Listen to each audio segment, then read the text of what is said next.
Да?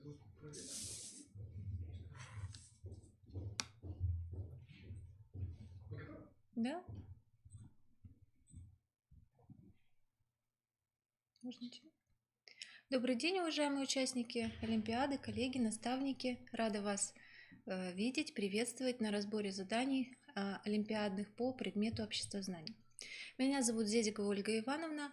Я являюсь кандидатом исторических наук, доцентом кафедры истории и методики преподавания общественно-правовых дисциплин Сыктывкарского государственного университета.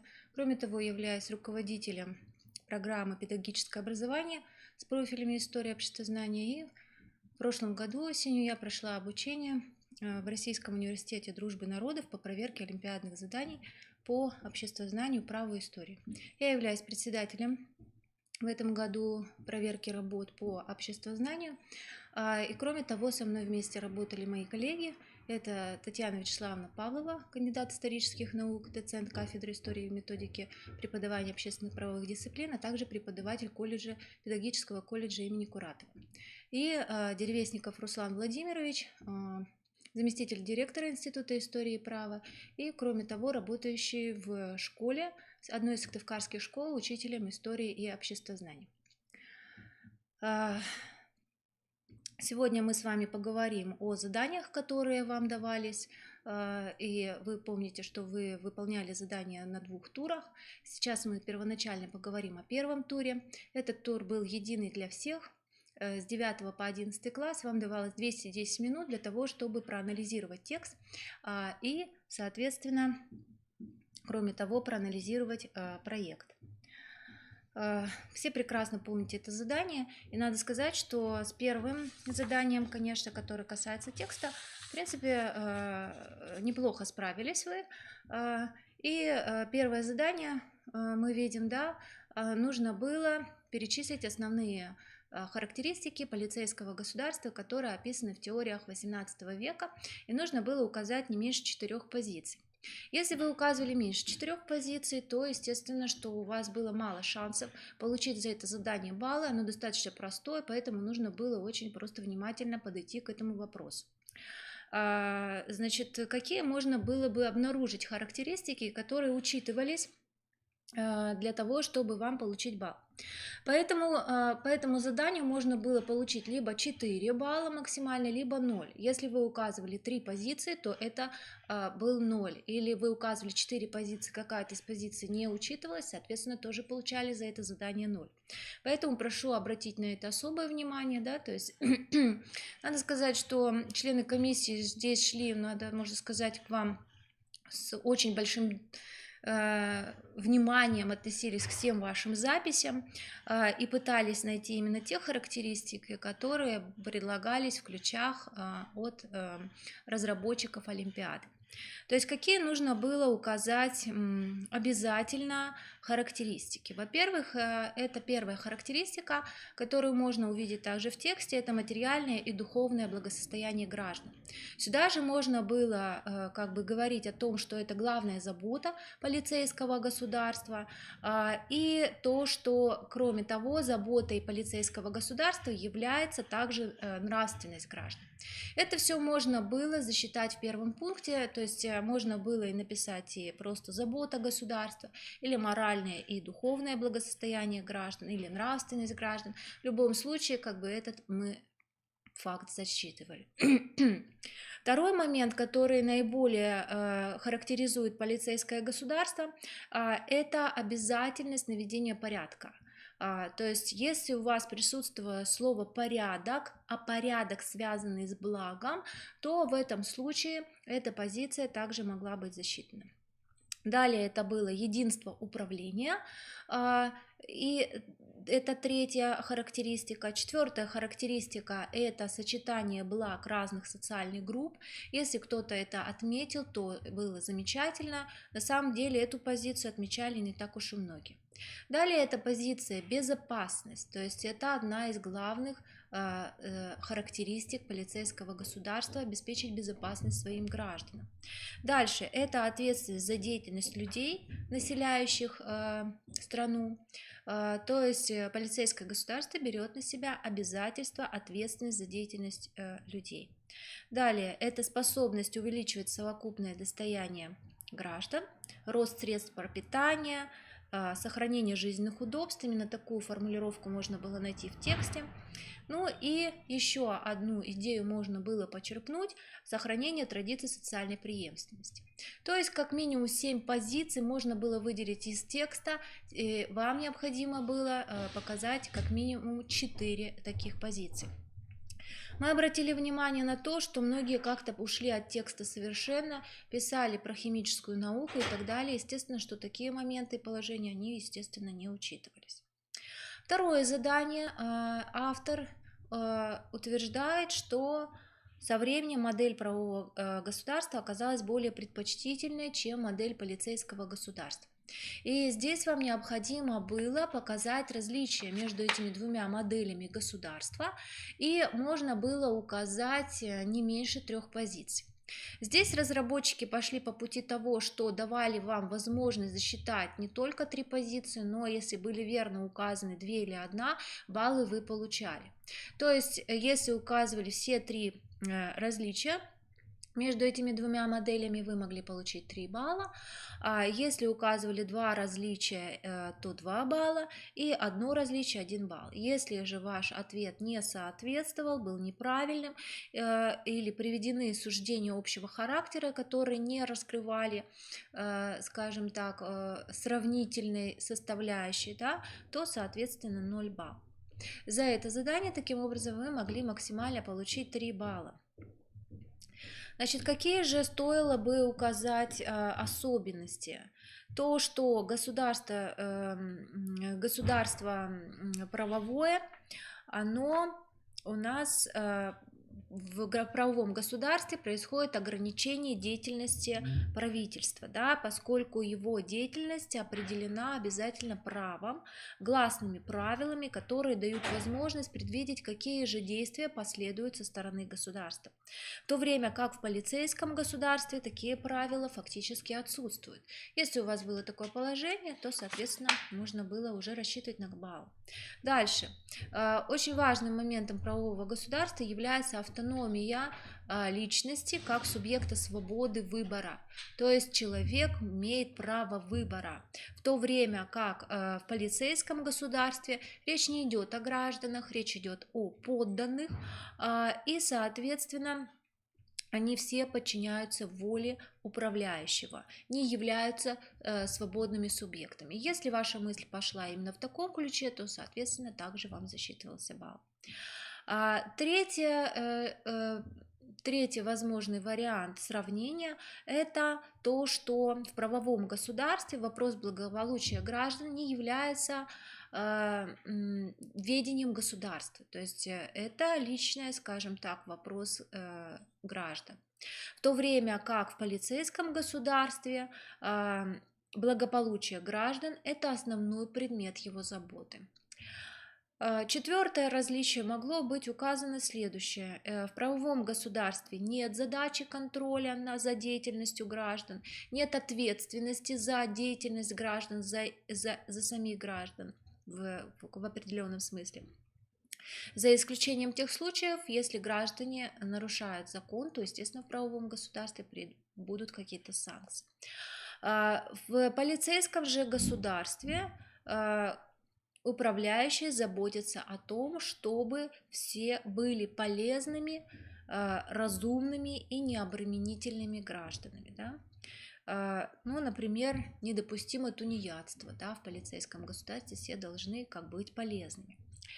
Ну и далее, в правовом государстве предоставляется равенство исходных условий, а в полицейском государстве делается ставка на результат того, что все должны быть благополучны.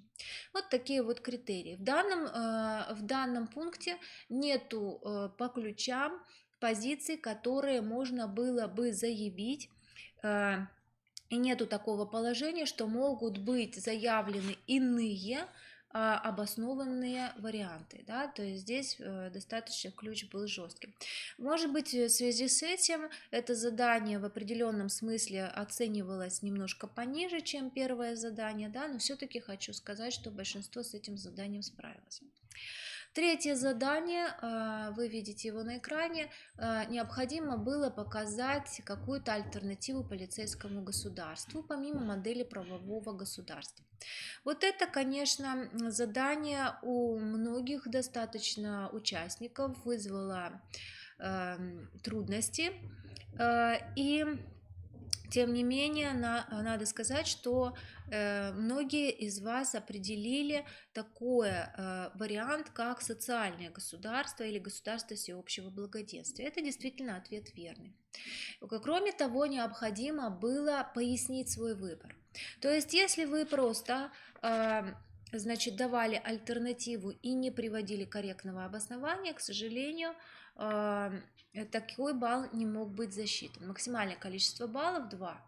Некоторые пошли даже, молодцы такие, отметили несколько даже альтернатив, и порой это было обе альтернативы верные, но тем не менее максимальное количество баллов за это задание это 2.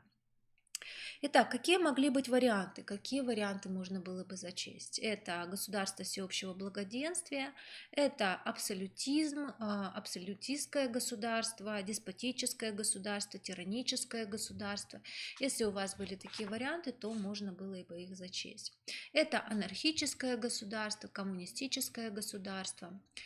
Некоторые из вас написали либерталистское государство. В принципе, его мы зачитывали, поскольку здесь нам как раз в ключах предлагается приведение иных обоснованных моделей. Сразу хочу обратить внимание ваше на то, что некоторые участники написали демократическое государство. Но такой ответ мы не засчитывали, поскольку фактически демократическое государство является синонимом правового государства, и, соответственно, это не является выполнением условия третьего задания. Поэтому, когда вы будете смотреть свои работы, обратите на это внимание. Четвертое задание необходимо было обосновать, почему теоретики полицейского государства называют его организмом, называют его нравственным организмом. То есть некоторые из вас пошли по пути того, что искали ответ, прямой ответ в тексте. И надо сказать, что это был не самый лучший вариант ответа на данное задание. Когда мы говорим об обществе как организме, мы должны понимать, что здесь должно было присутствовать такие элементы, как структура, как функция, и, соответственно, это функционирование как единого целого, некоторых элементов как единого целого. То есть, если ваше размышление пошло именно в таком ключе, присутствовали такие термины, то такой ответ засчитывался. Если же вы писали и выписывали из текста о сосудах, там, земле, что-то там, вот такие вещи, то естественно, что такой ответ не засчитывался. Что касается нравственного организма, что понимается в данном тексте под нравственностью. Идея состояла не в том, что некоторые из вас стали обращать внимание на то, что государство заботится о нравственности граждан. Здесь нужно было думать несколько в ином ключе, да? Опять же связывать прежде всего существительным с организмом. То есть организм, да, что задача целого состоит в обеспечении чего? Самая главная задача – это обеспечение блага, обеспечение счастья, как идет из текста, или доброго порядка, как мы можем также еще назвать. Если у вас присутствовали такие именно варианты, то есть за обоснование понятия организма 1 балл, за обоснование понятия нравственный организм 1 балл, и таким образом максимально 2 балла. Пятое задание – это необходимо было указать недостатки полицейского государства. Надо сказать, что с этим заданием также большинство справилось. Какие же можно обнаружить недостатки? Надо отметить сразу, что, безусловно, когда речь идет о подобной модели, как полицейское государство, необходимо, так сказать, идеальное сословие управленцев, да, то есть чтобы они не были связаны со своими личными интересами, чтобы они действительно достигали всеобщего блага, всеобщего счастья и так далее. Здесь может быть сравнение с философской концепцией Платона. Как вы помните, все, наверное, знаете прекрасно, что Платон описывал нам некое идеальное государство, в котором есть три сословия. И вот как раз сословия управленцев, которые не связаны ни с частной собственностью, не связаны с семейными узами и так далее. Только такие люди, по мнению Платона, способны действительно родить об общем благе. Если ваша мысль именно потекла в том ключе, что невозможно, скажем так, создать идеальный слой управленцев, которые не будут думать о своем личном благе и всегда будут родить о благе государства и его жителей, то тогда этот ответ засчитывался. Ну или подобные ему ответы. Далее это то, что негативным, ну как сказать, недостатком, не то что негативно, а недостатком модели полицейского государства выступает то, что данная модель рассматривает жителей государства не как граждан, а как подданных. Да? И, соответственно, государство таким образом распоряжается жизнью, телами, судьбами этих людей в своих собственных интересах. И это, безусловно, безусловно является недостатком такой модели. Если вы ответили в подобном ключе, то, соответственно, также засчитывался балл. Ну и опять же, всегда мы возвращаемся к идее блага, когда речь идет о полицейском государстве. Это главная идея. Проблема состоит только в том, и недостаток полицейского государства, кто определяет, что такое благо.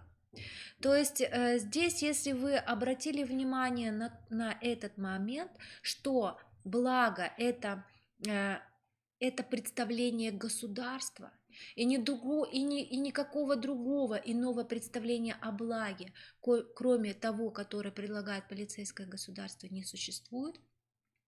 И таким образом вы действительно могли бы обосновать, что это является недостатком такой модели.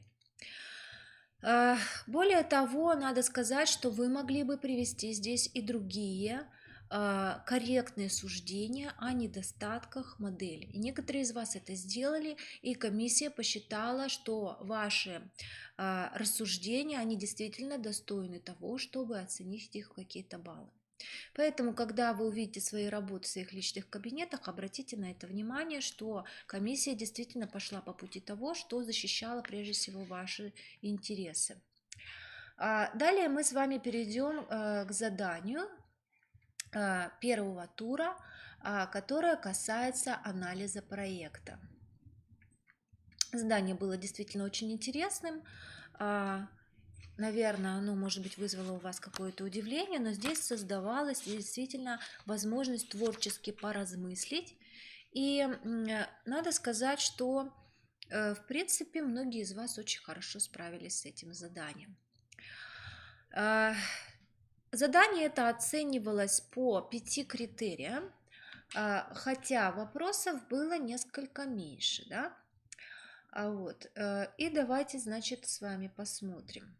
Итак, первый критерий, первая позиция для оценивания, это касалось, значит, выдвинуть положительные последствия либо предложения компании ВВВ, то есть принять вот этот вот прибор, который имеет возможность оживлять любых людей из любого мира, из любых уже умерших давным-давно.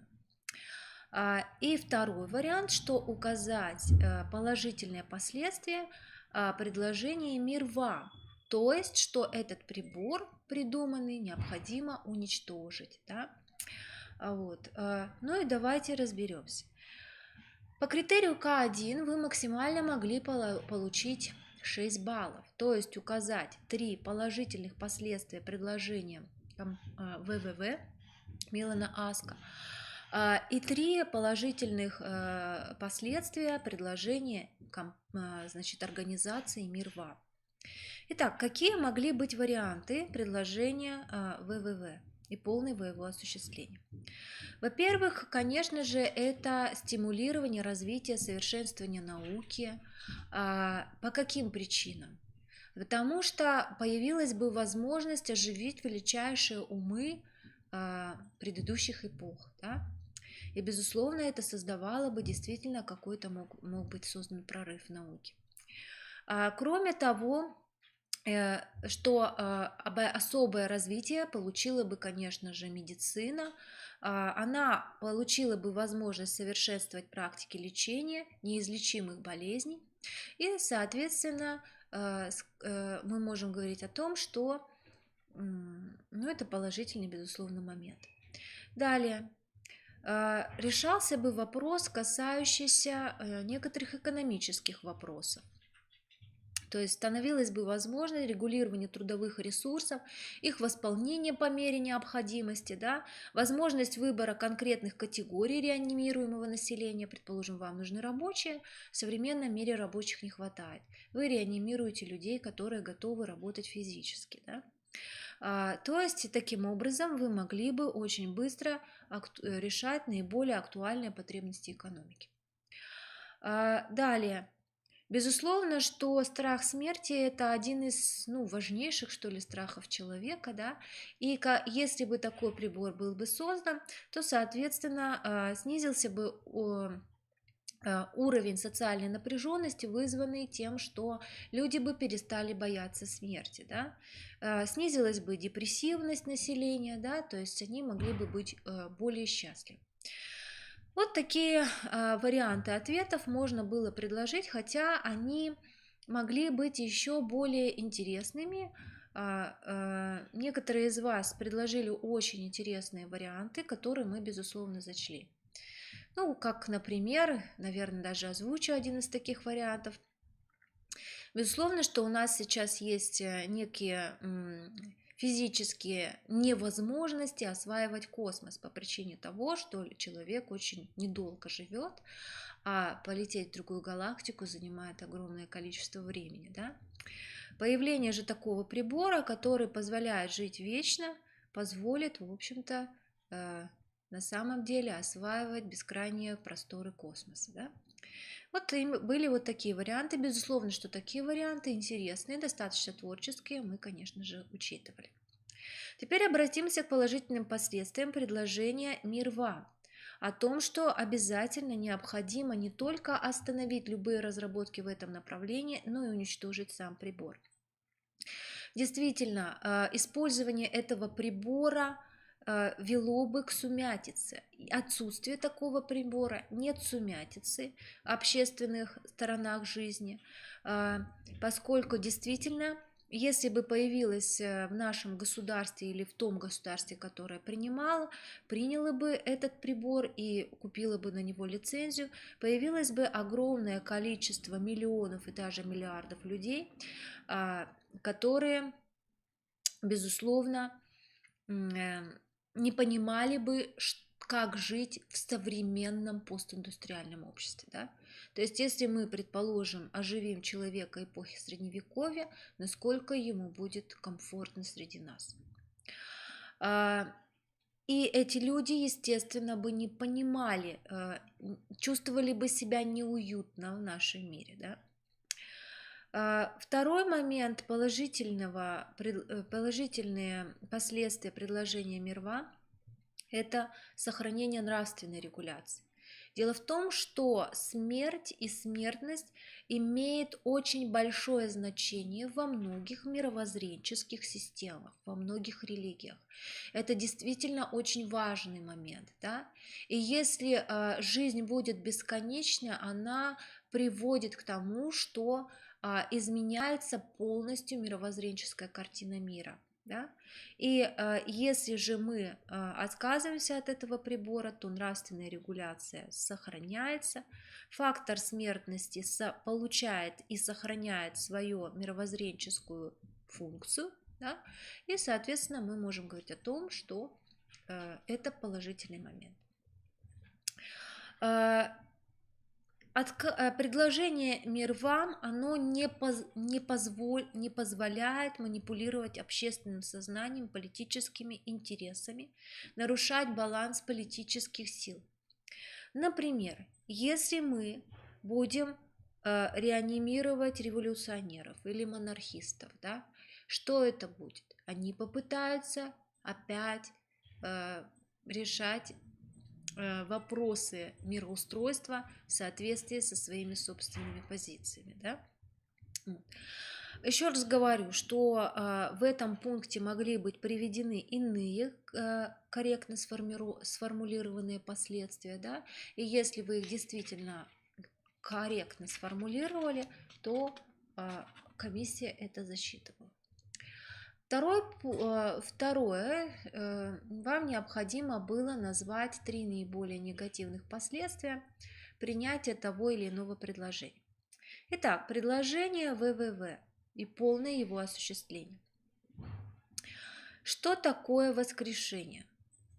Это не только, с одной стороны, восполнение экономического ресурса, такого как труд, но это и тем самым возникают многие проблемы сокращения, повышения эффективности труда. Появляется огромное число людей, которым нужно предоставить работу. И это, естественно, не позволяет или, как сказать, тормозит внедрение новых технологий, консервирует архаичные методы хозяйствования, да, поскольку населения слишком много, можно, в общем-то, медленно работать, недолго работать, да, и не используя какие-то новые технологии. Следующая идея – это вообще самоценность человеческой жизни. Она, по сути дела, использованием этого прибора полностью отрицается. Здесь возникает очень много вопросов. Кого воскрешать? По каким критериям воскрешать? Если воскрешаются не все, то какой это будет критерий? Да? То есть получается, что в обществе возникнет социальная сегрегация. Да? То есть будут выдвигаться какие-то критерии, кто достоин воскрешения, а кто недостоин. Если же мы пойдем по пути того, что все умершие когда-либо воскреснут, будут воскрешены, то возникают, естественно, огромные проблемы демографического характера, да, перенаселения, нехватки ресурсов, возможного голода, возможных серьезных социальных катаклизмов, потому что в этом случае в этом случае будут воскрешены и маньяки, и криминальные преступники. Каково же будет в этом обществе жить? Если же мы воскрешаем избранных по каким-либо критериям, то возникает проблема несоблюдения прав человека. Возникает проблема обострения борьбы за власть. То есть получается, что обладание властью будет означать, кого будем воскрешать. Начинается гражданская война, борьба и так далее. Еще один важный момент. Если мы воскрешаем кого-либо, то, естественно, люди вспоминают, что у них есть собственность. Вот, да? И каким образом будет происходить передел этой собственности прежних владельцев с теми владельцами современности, которые живут ныне. Значит, таким образом мы можем говорить о том, что если воскрешаются все, могут возникнуть прежние конфликты между различными социальными группировками, условно говоря, там, большевиками и какими-то монархическими партиями, да, вот, какие-то радикалы, да, будут вновь действовать в обществе. Будут воскрешаться, получается, и люди, которые болели очень серьезными заболеваниями, которые уже мир сегодня не знает, такие как чума, оспа и так далее. И, соответственно, в нашу жизнь могут вернуться смертоносные эпидемии. Напоминаю вам, что по условиям задачи говорится о том, что большинство заболеваний может, как сказать, излечить этот прибор, биол. Достаточно много можно отрицательных, конечно, еще придумать. Некоторые действительно очень оригинальные идеи выдвигали, безусловно, мы их зачитывали. Такие идеи, как, например, те, кого в свое время были преданы наказанию, да, и сейчас их воскрешают. По каким законам их необходимо сейчас, как бы продолжить они должны сидеть или нет? Как вы помните, например, в США есть варианты отсидки и 100 лет, и более лет, да, то есть и так далее, да, то есть вот такие варианты предлагал, один из конкурсантов было предложено. Безусловно, такой вариант интересный, мы также засчитывали. Итак, негативные последствия предложения «Мир вам» и полное его осуществление. Если отказываемся от применения этого прибора и даже уничтожаем его, то происходит некая стагнация научных разработок в этой сфере. Если вы указали это, то мы засчитывали. Продолжают умирать люди, которые можно было спасти с помощью прибора ВИОЛ. Да? Растут протестные настроения среди населения, которые получили информацию о возможности продления собственной жизни или жизни своих близких. Исчезает возможность быстрого восполнения недостающих трудовых ресурсов. Нет возможности возродить гениальных творцов и ученых, которые могли бы продвинуть нашу науку вперед, наше искусство, принести пользу обществу. Да? Ужесточение государственного контроля, регулирование в сфере науки, в сфере распространения информации снижает значимость институтов гражданского общества. Если такой прибор создан, почему нужно государственное регулирование и требование его уничтожить? Еще раз говорю, что за этот пункт мы также могли максимально выставить 6 баллов, то есть 3 за предложение ВВВ и предложение «Мир вам». Если указано было меньше, то, соответственно, до 6 баллов. Третье задание вы видите тоже также на слайде. Объяснить, почему профильный комитет в своем решении указал на невозможность найти компромисс, найти некую золотую середину между двумя посланиями. Нужно было обосновать, почему это невозможно, почему такой вывод был сделан. По этому критерию, если эти критерии действительно были засчитаны комиссией, вы могли получить максимум 3 балла. Если можно было от 0 до 3, и 1, и 2, и 3. Какие могли бы быть предложены варианты ответа?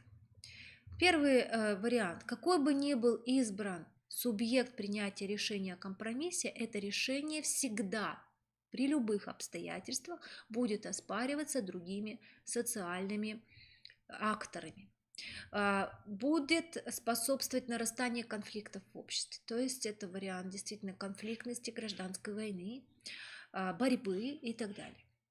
Невозможно выработать универсально значимые формальные критерии выбора воскрешаемых людей.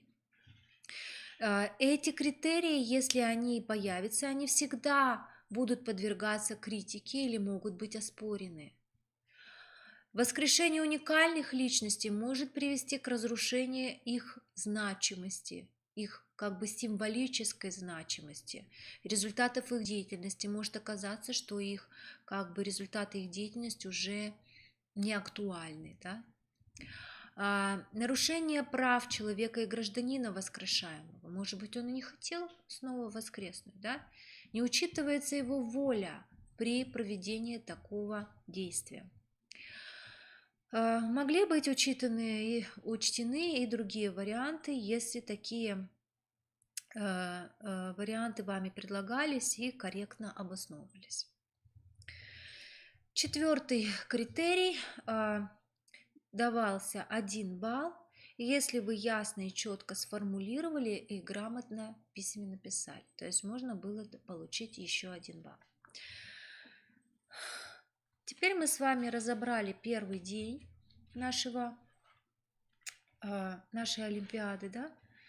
И перейдем теперь к заданиям второго тура по классам. Начнем с 9 класса.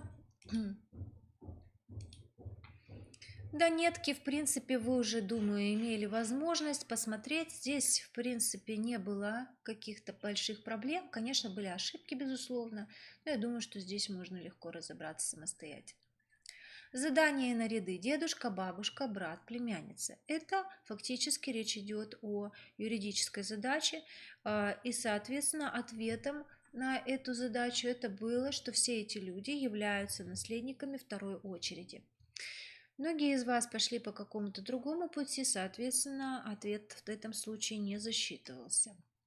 Задание в следующем ряду это ответ на это задание, это правовой обычай.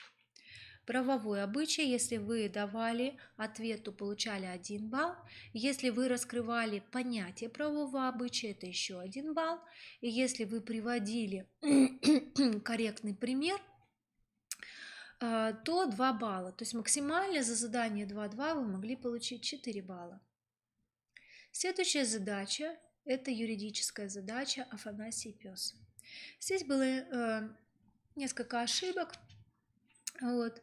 Ну, давайте их разберем. Итак, во-первых,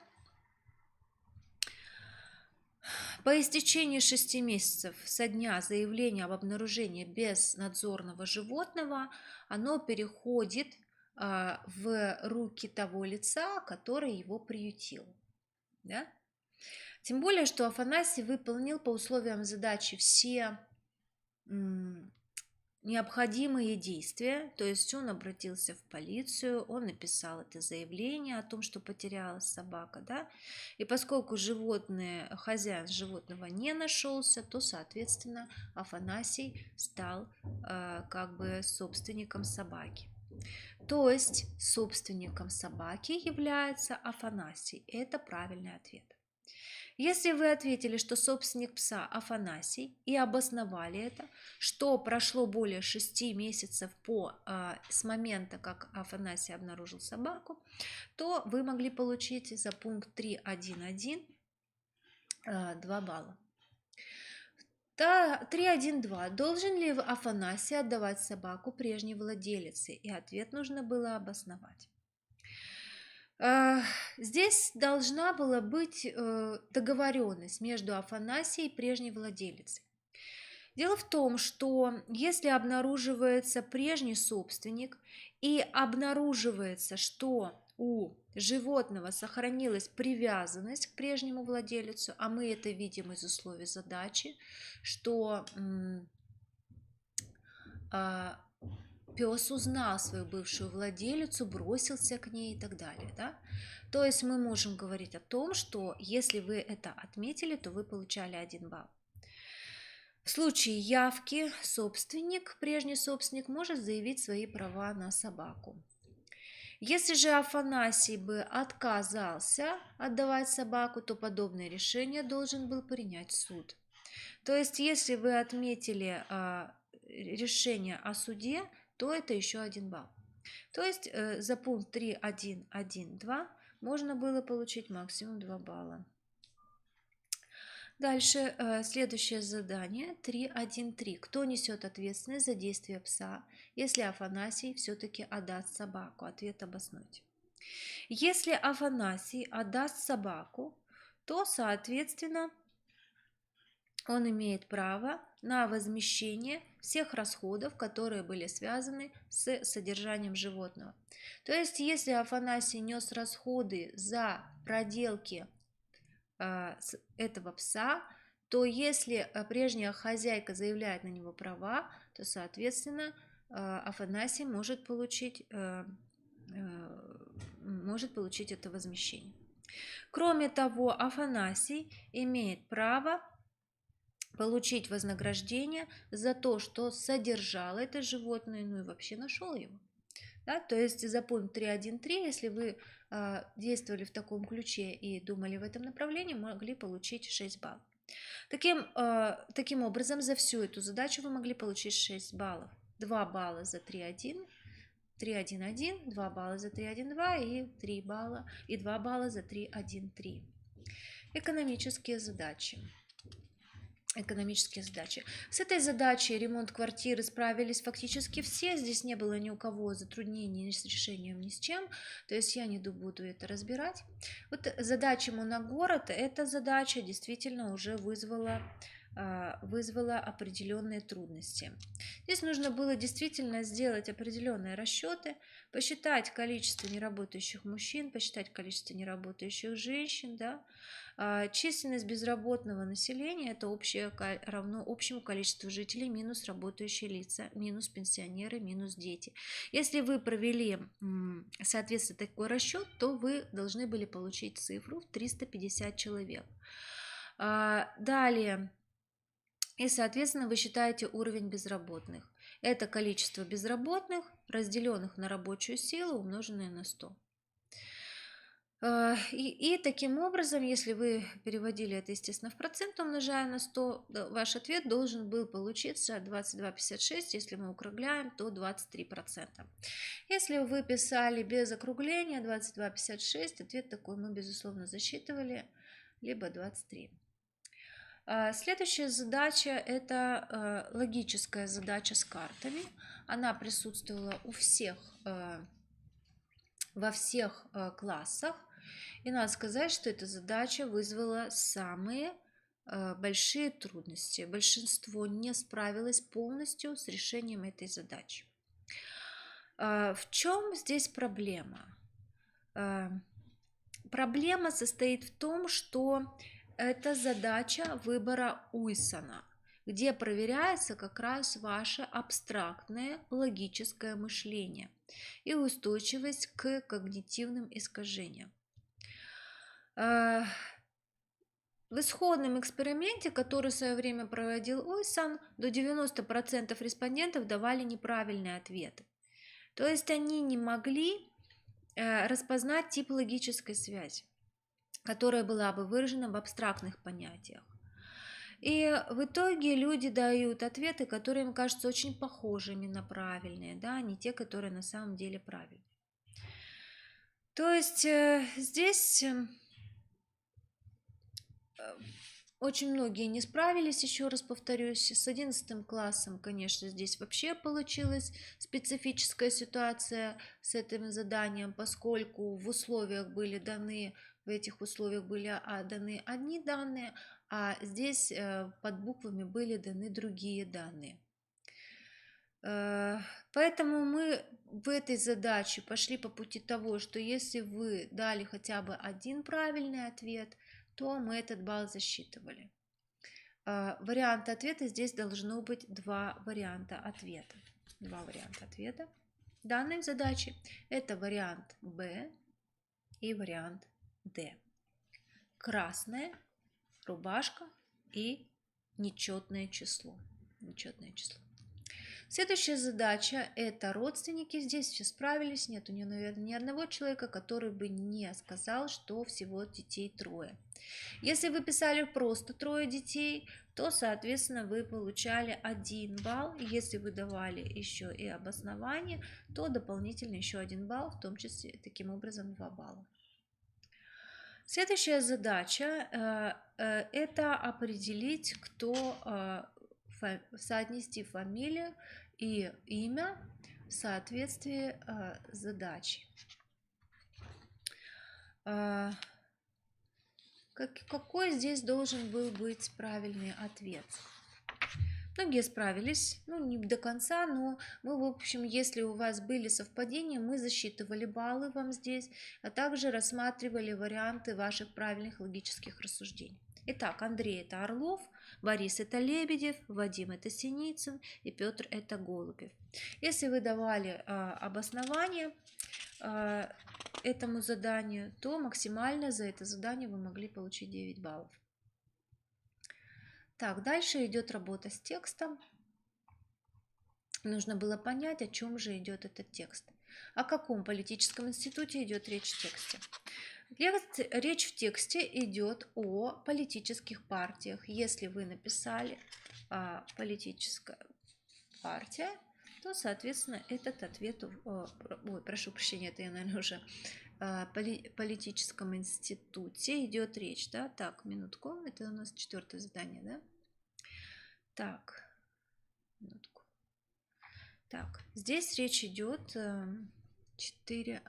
Мы же, наверное, что-то пропустили, прошу прощения, да. Мы пропустили, вот. О каком типе государства идет речь, да? Вот здесь нужно было написать правовое государство, да, и, соответственно, выписать кратко предложение, части предложения из текста. В основном все здесь, конечно, справились, это задание несложное. Дальше задание 4.2. 4.2. Здесь речь идет о политических партиях. И, соответственно, нужно было назвать 4 основных характеристики политических партий.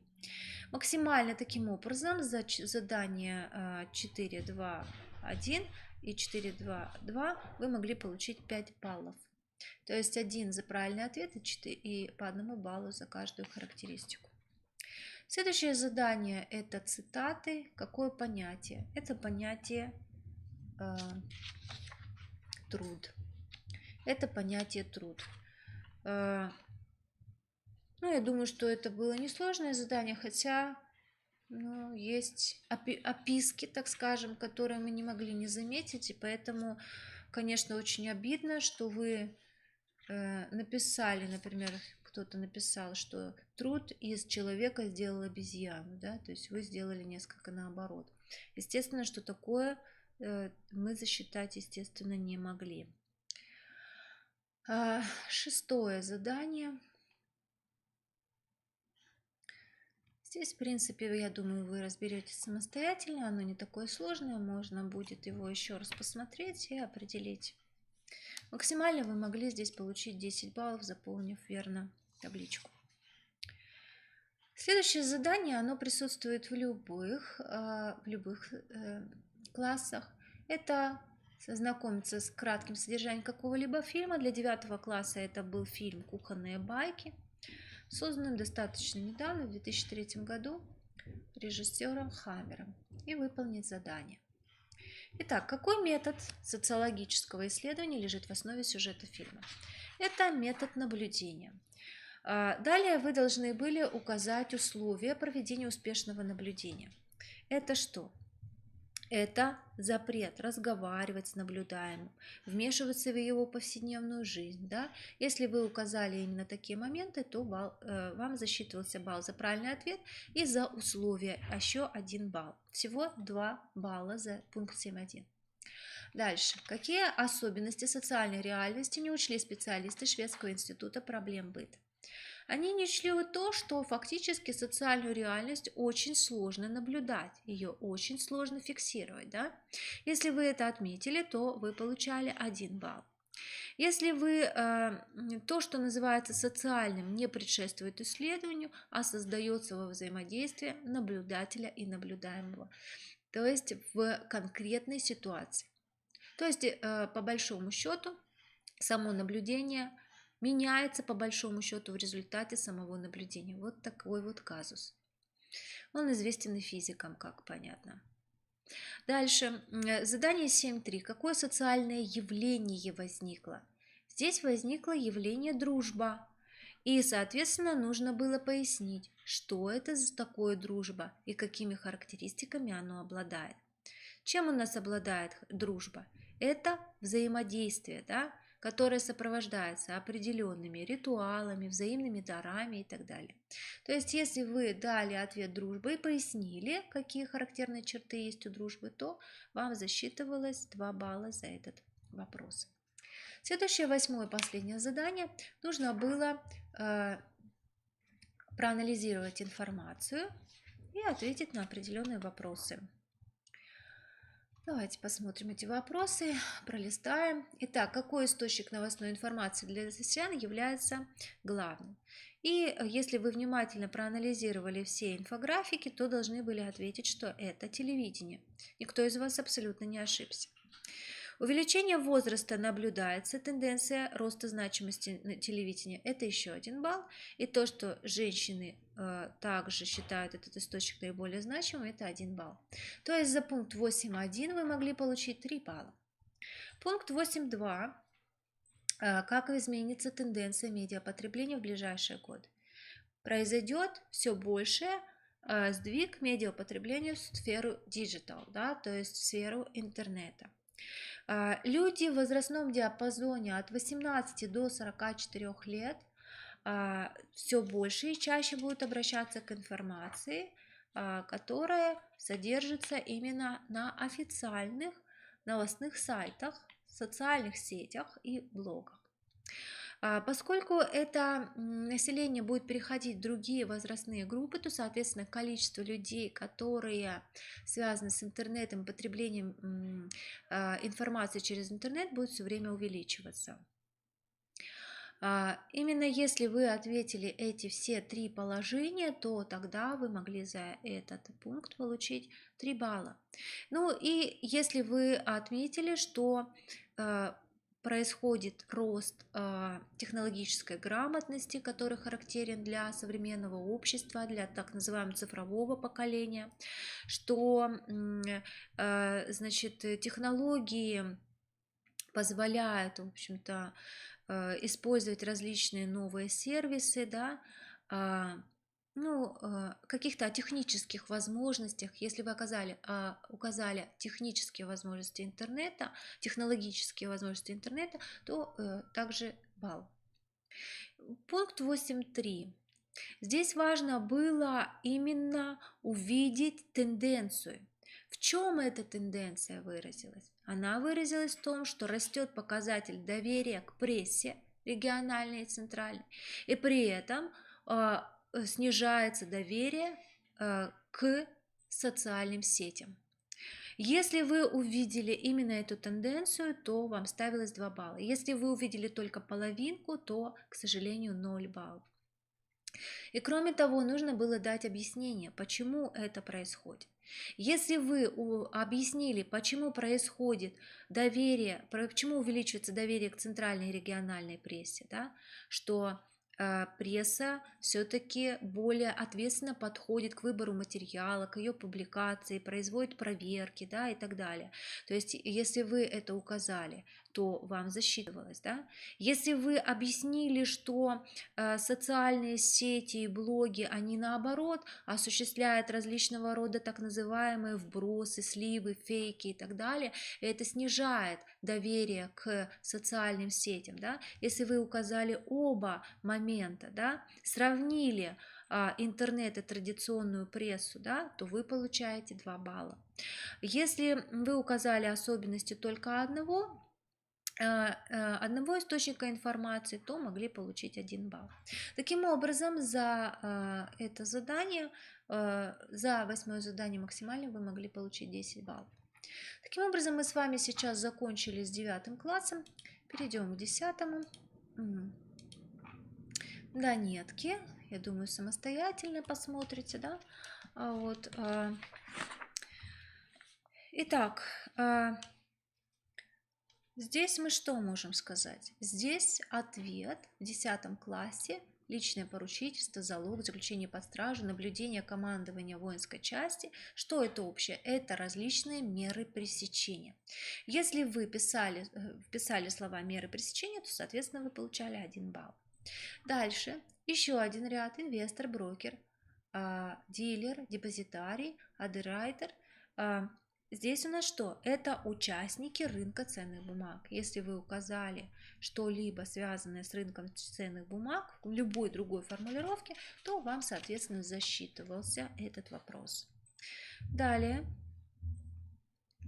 нужно было вставить пропущенные слова и словосочетания. Но я думаю, что с этим заданием мы не будем разбираться. Дальше посмотрим с вами задачу. Прав ли Федор в своих суждениях? Несмотря на то, что Федор не собирается проникать в квартиру, он использует для этого своего брата, да, исходя из задачи. И, соответственно, в соответствии с Уголовным кодексом, исполнителя также признается лицо, которое совершило преступление. использовало другое лицо, не подлежащее уголовной ответственности в силу возраста, поскольку младшему брату 8 лет, он не подвергается уголовной ответственности. Если вы указали на это, то получаете 1 балл. Участковый вправе возбудить уголовное дело в отношении Федора, 1 балл. Даже если соседи не станут писать заявление в полицию, уголовное дело все равно будет возбуждено, это еще 1 балл. Кража с проникновением в жилище не может являться административным правонарушением, это еще 1 балл. Однако может быть признано малозначительным деянием в силу незначительного размера похищенного. То есть это тетрадки с рисунками, мелочь, Но тем не менее это не административная ответственность, а уголовная, потому что человек проник в чужое жилище. Если вы указали все верно на различные моменты, то максимально могли получить 6 баллов. Если указали какие-то отдельные моменты, соответственно, их вам засчитывала комиссия. Экономическая задача. Экономическая задача. Вам необходимо было заполнить табличку, Необходимо было заполнить табличку. Позиции для сравнения, вклад оптимальный доход, вклад для новых клиентов, Ну и, соответственно, минимальная сумма первоначального взноса 200 тысяч рублей, если речь идет о оптимальном доходе, или 3000 долларов. И вклад для новых клиентов это 10 тысяч рублей. Срок вклада в первом случае не определен. Давайте откроем задачку. В первом случае не определен, во втором случае составляет срок есть 500 дней. Дальше доходность первого вклада, оптимальный доход 8,1% годовых или 4% годовых в долларах и 8%, если речь идет о новых клиентах. Возможность досрочного расторжения в первом случае не указана, во втором случае через 300 дней по сниженной ставке. Ставка должна чуть ниже, 7,5. Дальше способ начисления. В первом случае, в первом оптимальный доход выплачивается ежемесячно и на отдельный счет, в другом случае в конце года, в конце срока. Возможность пополнения частичного снятия или денежных средств в первом случае не указано, во втором случае невозможно. Если вы выделили все позиции и верно указали эти различия, вы получаете 1 балл. То есть каждая каждая правильно выделенная позиция в строчке оценивалась в 0,5 балла. Здесь несколько поменялись условия, то есть 0,5 балла. То есть в целом вы могли таким образом получить 3 балла за это выполнение этого задания. Общего у этих двух общей позиции нет. То есть общей позиции у этих двух вкладов абсолютно нет. Далее, следующая задача. Про моногород. Про моногород. Здесь, соответственно, можно было определить либо индексом безработицы, это ответ 0,708 тысячных, либо в процентах 7,58%. То есть, в принципе, оба ответа мы засчитывали в случае, если вы отвечали либо так, либо это. С этой задачей достаточно мало людей справилось с моногородом, вызвало затруднения, надо сказать. Дальше логическая задача, о которой я уже говорила. Здесь, соответственно, ответы А и С. То есть С легко определить, а вот А именно с необходимостью решения задач в соответствии с экспериментами Уйсона. Дальше, четвертая. 4 детей задача, она была легкой, все фактически с ней справились. Ответ здесь Маша. Далее. Правильный ответ Маша и обоснование еще 1 балл, всего 2 балла. Далее следующая задача 4 музыканта. нужно было определить, соотнести фамилию и имя. Итак, Иван — это Федоров, Сергей — Андреев, Михаил — Борисов, Петр — Николаев. Если вы обоснования все привели и всех правильно распределили, то имели возможность получить максимально 9 баллов. Дальше шла о неком государстве, Смитленд, да, и нужно было текст, и нужно было ответить на вопрос, почему суд пришел к выводу, что Смитленд может считаться государством. То есть, во-первых, что вы должны были дать краткий ответ, что первое, что обязательно должно быть у государства, это самая его главная позиция, это наличие суверенитета. Если вы увидели, что Смитленд обладает суверенитетом, значит, и отметили это, то вы получаете 1 балл. Кроме того, если вы отметили, что земля, находящаяся в международных водах, то есть в открытом море, действительно никому не принадлежала, и, соответственно, государство, расположенное на этой территории, является суверенным по определению, то если вы отметили это, да, что Смитленд является именно землей, которая не принадлежит ни одному государству и впервые заявляет о своем суверенитете, да, то вы дополнительно получаете еще 2 балла. Задание 4.2. Здесь нужно было дать ответ, принципы какой политической идеологии раскрываются в тексте. Это идеология консерватизма.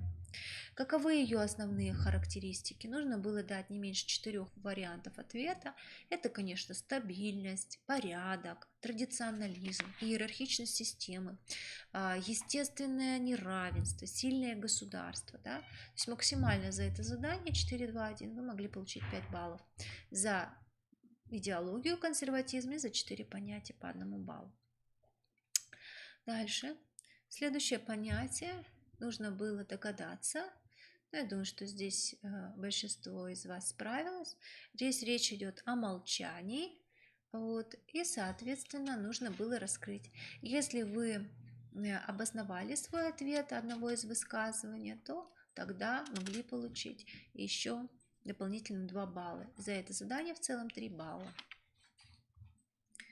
Так, дальше 6-е задание. Здесь я думаю, что сами разберетесь, табличку заполнить. Да? 7-е, опять же, кино. В данном случае у нас фильм советского производства, называется «Премия». Надо сказать, что он у вас вызвал некоторые действительно затруднения. Вот. Нужно было ответить на несколько вопросов. Какие приоритетные для героя фильма социальные ценности вступают в конфликт в ходе полемики? В конфликт. Видите слово «в конфликт»? То есть какие здесь это расчет, это эффективность, это семья, это дружба, это партия. Вот какие ценности можно обнаружить в этом отрывке, который вам предлагается, краткое обоснование этого фильма. Нужно было назвать не менее 3. Еще раз скажу. Расчет, эффективность, семья, дружба и партия. Очень мало кто справился, многие писали честность. Мы, в общем-то, еще раз проанализировали этот текст и, наверное, где-то на свой страх и риск решили, что мы такой вариант будем засчитывать, поскольку здесь действительно есть некие моменты, что бригадир действительно выступал, как бы выдвигал концепцию честности, да, что он хотел быть честен. Вот. Вопрос только состоит, насколько это было в конфликте. Может быть, да, но то есть здесь больше вот что дружба как бы была подвержена сомнению, да, поскольку вот 7 членов бригады все-таки эту премию получили. Вот. Поэтому здесь на самом деле мы пошли вам навстречу, вы это увидите, когда вам загрузят работы. С этим заданием очень сложно справлялись, очень мало кто сумел эти социальные ценности обнаружить.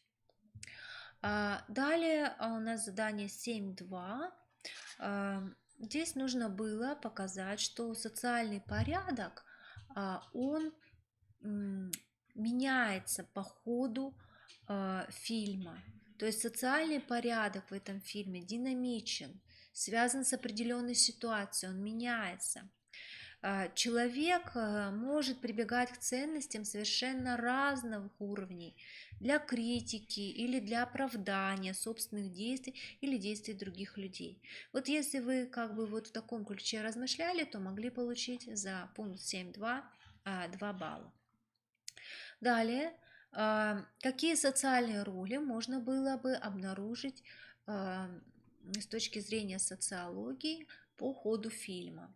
Это бригадир, формальный лидер, руководитель, руководитель парторганизации, да? Это семьянин, рабочий, управляющий треста. Да? Вот если вы перечислили 4 роли, вам ставилось 2 балла. Если вы перечислили 3 роли, 1 балл. Если менее, то, соответственно, 0 баллов. Итак, главный герой, значит, какую занимает позицию в фильме? Да? Еще одно задание. Главный герой позволяет себе принимать решения за всю группу, да, отказаться от премий, действует от имени всех. Он считает, что его мнение – это мнение всей группы. Если вы так отвечали, то, соответственно, это 1 балл. И вернемся, да, что для него отсутствие поддержки означало, что личную трагедию, да, поникнув, бригадир молча покидает заседание. Да? Вот именно эти слова, да, как раз свидетельствуют о том, что это его личная трагедия. Так, следующее, 8 задание. Нужно было внимательно прочитать текст, который предлагался, и ответить на вопросы. Давайте. В российском законодательстве вынужденные мигранты имеют разный статус. И нужно было объяснить, чем статус беженца отличается от статуса вынужденного переселенца. То есть беженец – это лицо, которое не является гражданином Российской Федерации. Да? Беженец не является гражданином Российской Федерации.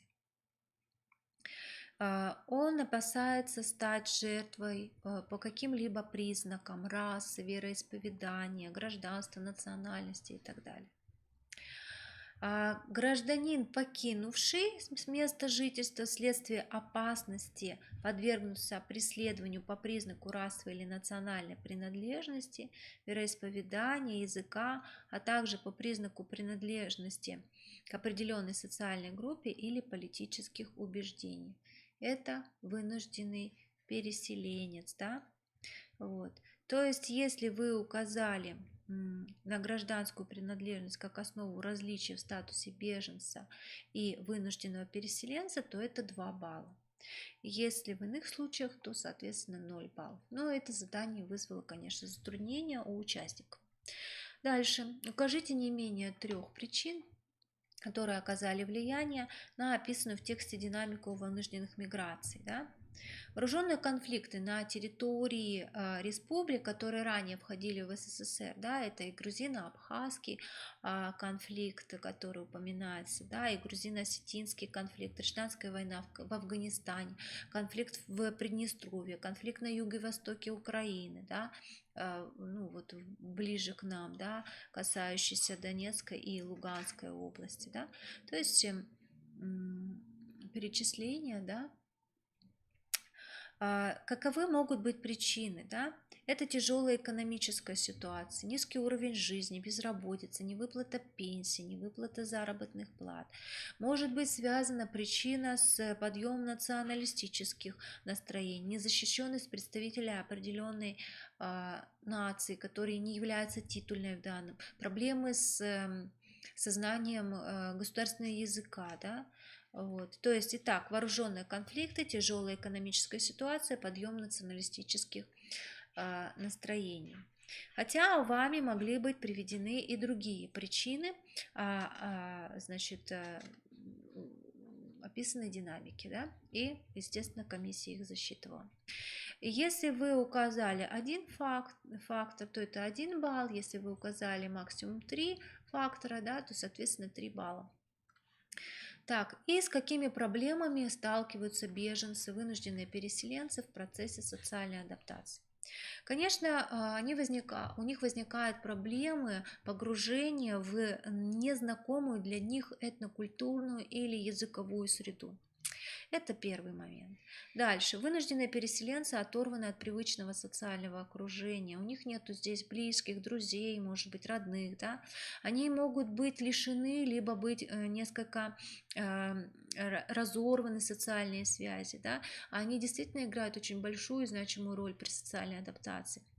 Им достаточно сложно решать какие-то жизненные проблемы, удовлетворять различные жизненные потребности, в том числе в получении, предположим, образования. Да? Социальный статус многих иммигрантов резко понижен по сравнению с тем, который они имели в своих собственных странах. Да? На российском рынке труда иммигранты занимают в основном низкоквалифицированные рабочие места, да? И на остальные же места, ну, как бы более высококвалифицированные, претендует местное население. Осуществляемая в России в отдельных ее регионах миграционная политика, социальная политика, то существующее жилищное законодательство действительно ставит мигрантов в несколько ущемленное, уязвимое положение. Им трудно, а часто невозможно получить регистрацию, легализовать свое положение, свое присутствие на территории Российской Федерации. И это связано не только с препятствиями со стороны властей, это может быть и в силу законодательной защищенности арендодателей жилья и так далее. То есть это могут быть разные причины. Если вы указывали различные причины, то мы их, конечно, засчитывали. Далее, это стремительная трансформация миграционной ситуации, заметное изменение этнического состава населения в ряде регионов, в ряде городов России в результате масштабной иммиграции.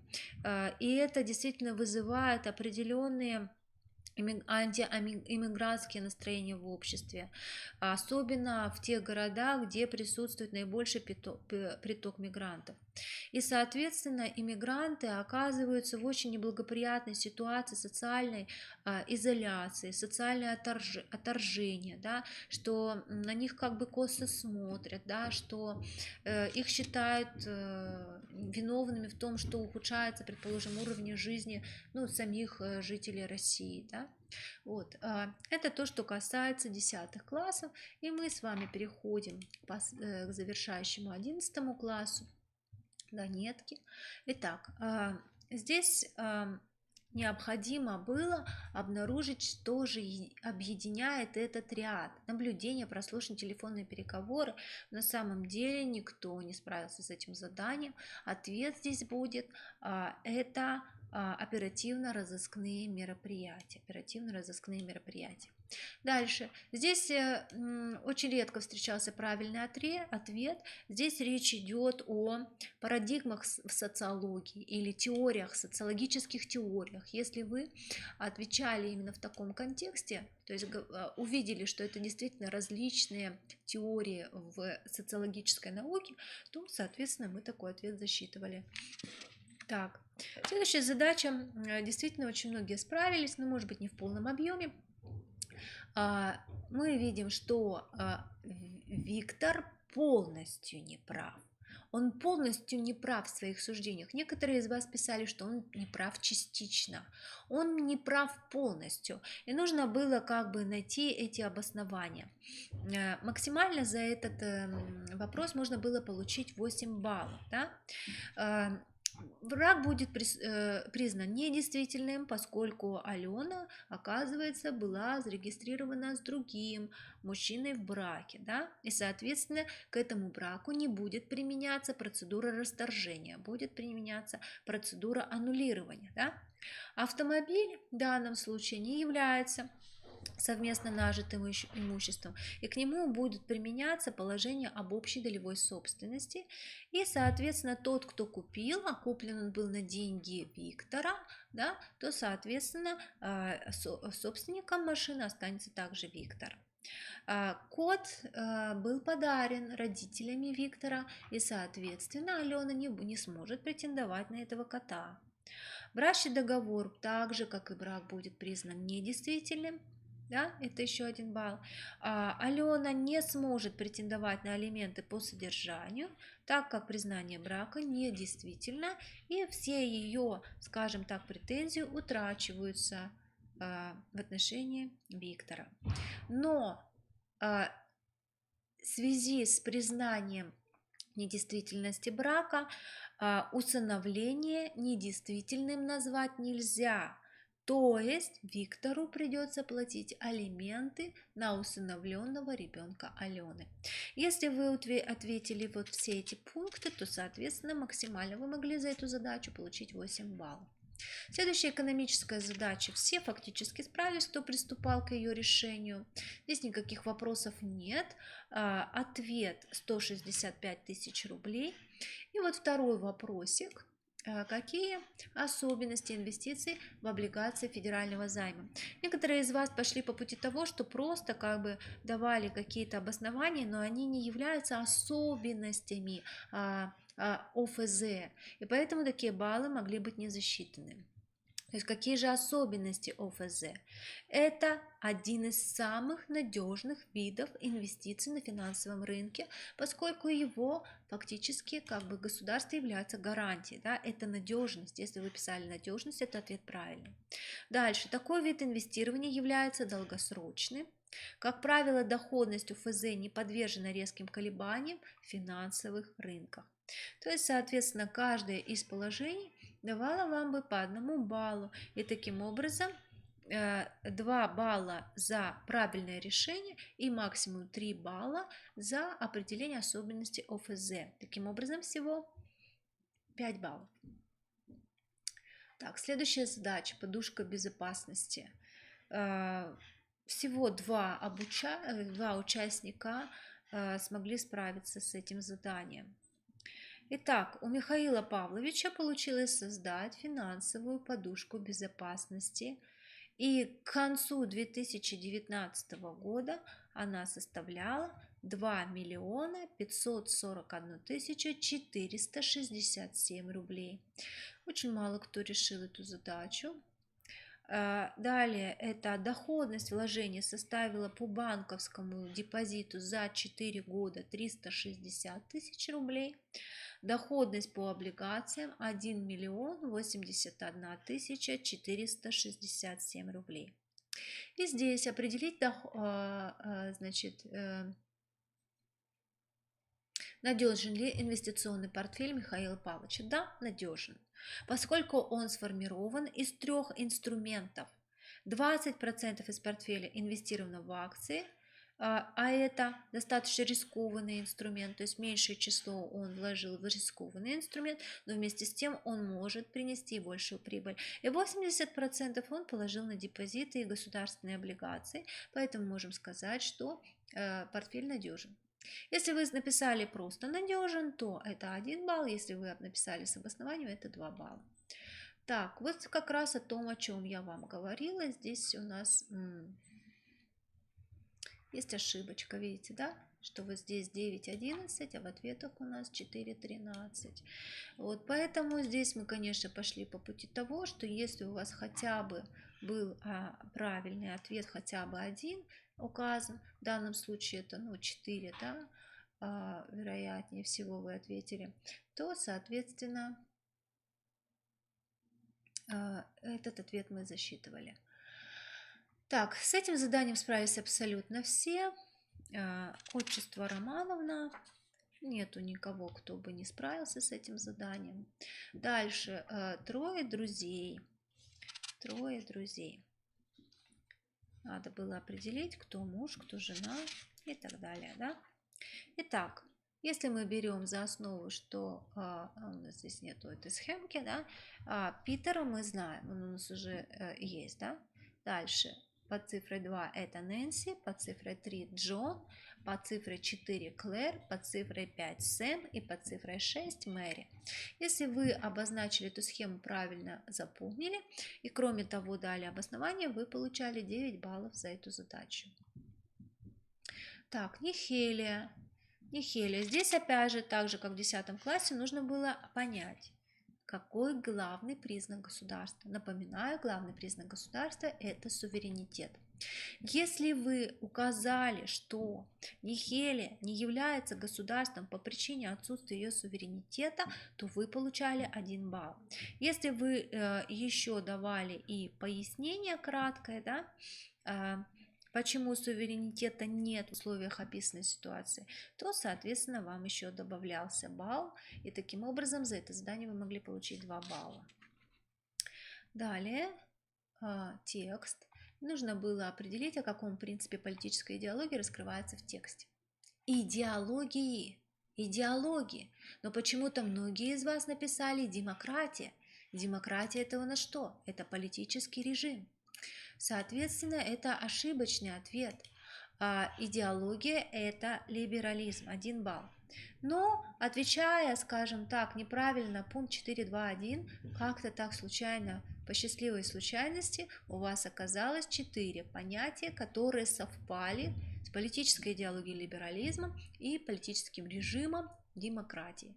Поэтому где-то вам здесь очень повезло. Итак, какие это понятия, да, определяющие эту идеологию? Это свобода, свобода слова, мысли, печати и так далее. Это права человека и гражданина, это рыночная экономика, это правовое государство, это равенство возможностей, это демократия или народовластие и так далее. Вот. То есть, в принципе, несмотря на то, что многие из вас ответили в 4.2.1 неверно, какие-то баллы в пункте 4.2.2 вы все-таки получили. Вы счастливчики. Итак, 5-е задание. Здесь речь идет о зле. Но кто-то почему-то увидел здесь добро. Ну, и, соответственно, нужно было еще указать, обосновать одно из высказываний, да, вот. Если у вас это получилось обосновать, то вы получали дополнительно 2 балла, и таким образом за задание 5 это 3 балла. Следующий фильм. Нет, это у нас заполнить табличку, я думаю, что сами разберетесь, да. И давайте, как социолог смотрит кино. Это еще один фильм, который называется «Квадрат». Вам предлагалось ознакомиться с кратким содержанием этого фильма и, соответственно, обнаружить, какие же роли, несовместимые друг с другом, обнаруживаются в этом фильме. Многие из вас обнаружили несоответствие человека, работающего, и отца. Может быть, в какой-то степени это возможно. Мы решили комиссией, что засчитаем вам такой вариант ответа, хотя на самом деле более точно было бы несовместимость каких ролей. Это разведенный мужчина, отец 2 дочерей, да? С одной стороны, это добропорядочный гражданин, который вежлив, там, да, корректен с окружающими, и человек, который нарушает нормы, который делает рассылку, да, неприятных писем своим соседям, которые ни в чем не повинны. Если вы указали пару ролей, то, соответственно, вы получали 1 балл. Второе задание, второй вопросик здесь присутствует. Какой ролевой конфликт характерен? Какой ролевой конфликт? Никто из вас почему-то так и не справился с этим заданием. Какие у нас бывают ролевые конфликты?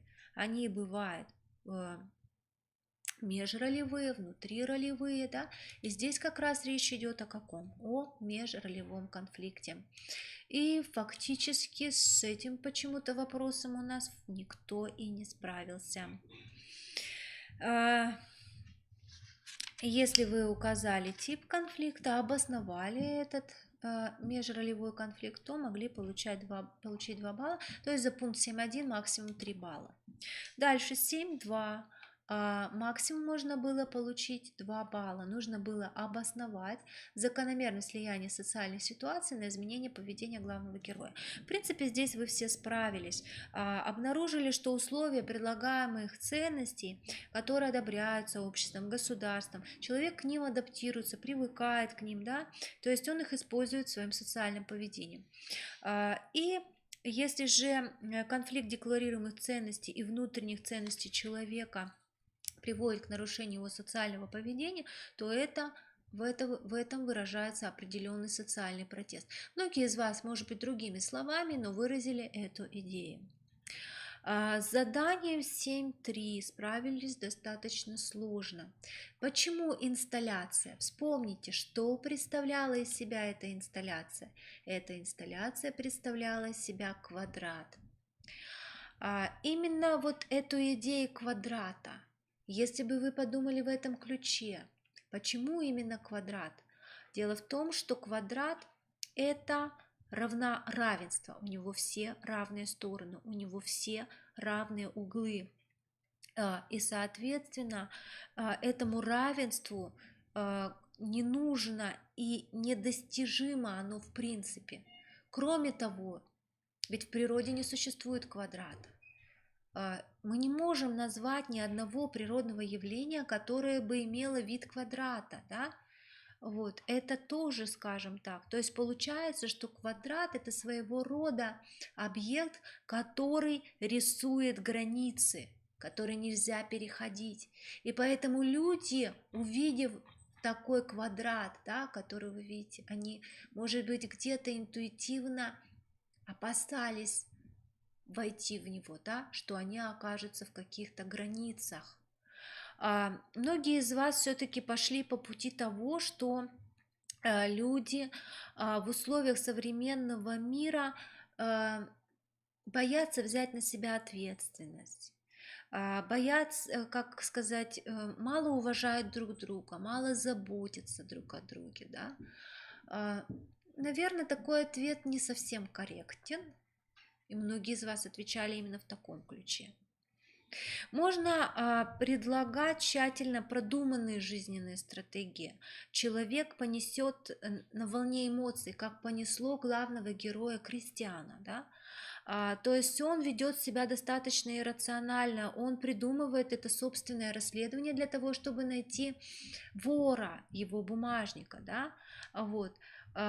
Если вы как раз обнаружили именно идеи того, что Кристиан идет по волне своих эмоций, достаточно иррационально действует, не действует в рамках закона, сам пытается найти вора и так далее. Если вы действовали именно в таком ключе, что тогда можно было бы вам засчитать балл. Еще один момент, который касается того, что квадрат использовался пиарщиками музея для агрессивной рекламы, да? То есть получается, что квадрат создавался как идея гуманизма, а пользователи сети, они стали как раз как бы вот момент, скажем так, вот этого пиара, черного что ли пиара, да, этой скандальности какой-то, да, агрессивной рекламы, скандального ролика, да, что все шокированы, да, что именно с одной стороны проповедование идей гуманизма, а с другой стороны люди привлекаются какой-то чернотой, какой-то скандальностью, да, им нравится эта скандальность. Вот. Поэтому если вы обнаружили вот эту идею, да, то также могли мы вам засчитать 1 балл. Максимально за задание 7.3 это 2 балла. Задание 7.4. Является ли реклама выставки гарантом долговременного интереса к ней? Все справились. Реклама не гарантирует постоянного интереса и получили 1 балл за часть этого вопроса. А дальше нужно было привести не менее 2 аргументов, которые бы подтверждали вашу позицию. Какие могли быть подтверждающие моменты? Дело в том, что постоянный интерес требует что? Постоянных провокаций. А они, по большому счету, идут вразрез с теми социальными ценностями, которые декларируются обществом. Да? И поэтому на самом деле долго ехать на какой-то скандальности невозможно. Далее. Появляются какие-то новые объекты, новые выставки, которые нужно тоже рекламировать, снова продвигать. До этого используются более совершенные, более изощренные формы, способы подачи вот этой вот информации. Это могут быть второй аргумент. Далее, зачастую за публикацией и провокацией не стоит сущностного содержания.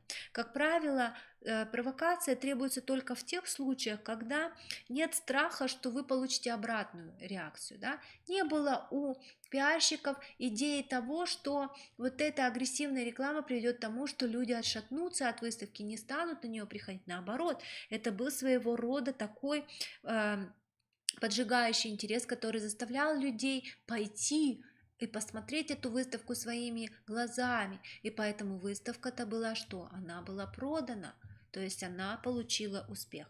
То есть, если вы ответили правильно, то можно было получить еще 2 балла. И далее, последнее задание, нужно было проанализировать инфографики, проанализировать результаты опросов. Вот. И давайте обратимся к ним. Итак, как социологи объясняют стремление избежать активными пользованием мобильной связи и социальных сетей живого общения? Приведите не менее 2 корректных аргументов. Почему люди стали прятаться за экранами? Да? Потому что они ведь там анонимны.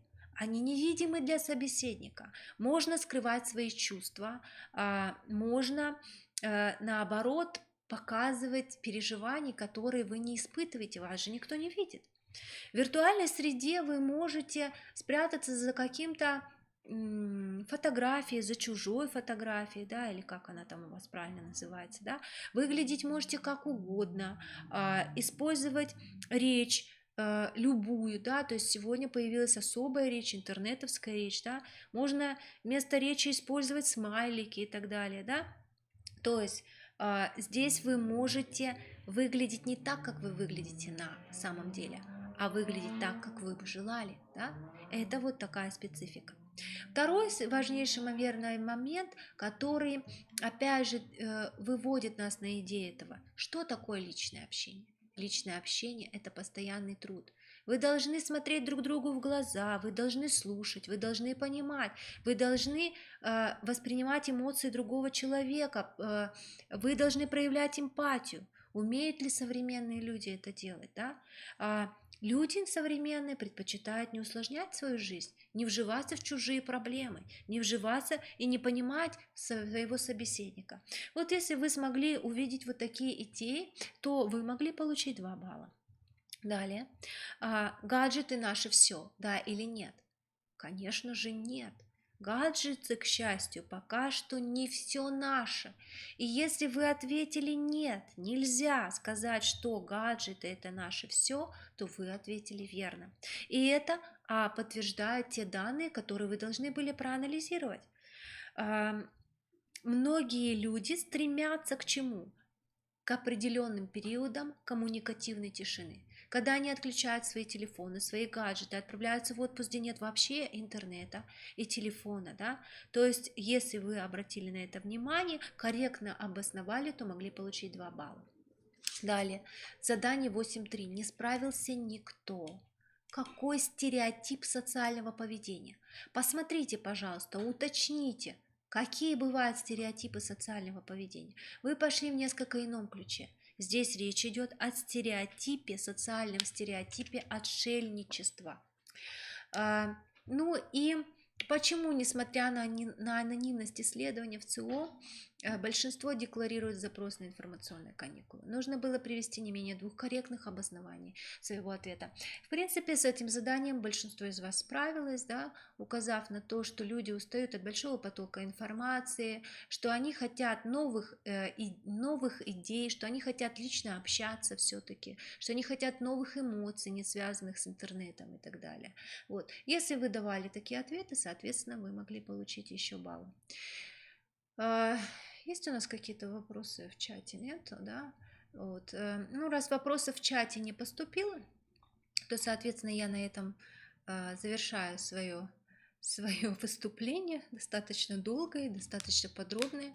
Я надеюсь, что я раскрыла вам все проблемные моменты, с которыми вы могли столкнуться. В ближайшее время все работы будут загружены. Завтра вы сможете с ними внимательно ознакомиться. Если у вас будут какие-то вопросы, соответственно, можете как-то обратиться, ну, в виде, видимо, апелляции. Да? Но сразу еще раз хочу обратить ваше внимание, что комиссия очень лояльно относилась к вашим работам, стремилась, в общем-то, найти максимально возможные правильные ответы, поэтому все-таки обратите на это внимание, когда увидите свои работы. Вот, и поэтому даже иной раз мы себе позволяли пойти не по ключам, еще раз обращу ваше внимание, а действительно несколько скорректировать, может быть, не совсем правильные формулировки, потому что действительно здесь были некоторые проблемки. Сыктывкар у нас, например, заметила это, да, что идет запятая, а дальше нету как бы текста, да, не до конца вопрос, скажем так, сформулирован. Вот, поэтому, может быть, это действительно могло вызывать какие-то небольшие недопонимания задания, поэтому мы действительно очень лояльно отнеслись к оценке ваших знаний. Вот как вот задание 8.2. Можно ли сделать подобный вывод? И вот видите, здесь запятая, и дальше еще должен был быть идти текст. Желаю вам всего хорошего. Желаю вам, чтобы все вы увидели те баллы, которые хотели бы увидеть. Я желаю вам еще больше читать, еще больше узнавать и знакомиться с какими-то новыми идеями. Обязательно посмотрите эти логические задачки. Обязательно посмотрите вот все эти эксперименты, связанные с Уйсоном, поскольку действительно вот в этих вопросах были действительно очень много проблемных мест. Всего доброго, до свидания.